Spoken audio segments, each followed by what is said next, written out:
हाय सर्वांना. तर हा परवा दिवशीचा थोडा शॉर्ट राहिलेला होता. परवा दिवशी रात्री ना शाबू भिजत घातला, त्याच्यानंतर मग भांडी वगैरे सगळे आवरून घेतली.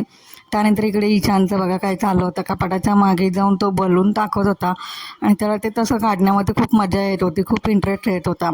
त्याच्यानंतर नेक्स्ट डे मॉर्निंगला मी इकडे साफसफाई करत होते, कारण आज सकाळी फक्त आहोंना खिचडीच द्यायची होती डब्यासाठी, कारण थोडासा शाबू उरला होता, त्याची थोडी खिचडी वगैरे करून दिली आणि मला तर बाकीचं जेवायला होतं. त्याच्यामुळे मग इकडे शाबूचा खिचडी वगैरे केली. नंतर 2 लाडू केले, त्यांचा टिफिन रेडी करून घेतला. आज म्हटलं श्रावण सोमवार आहे तर मस्त अशी सॉन्ग ऐकावी आणि गाणी लावून मस्त अशी कामं केली. परत मग नंतर इकडे खिचडी खाल्ली मी.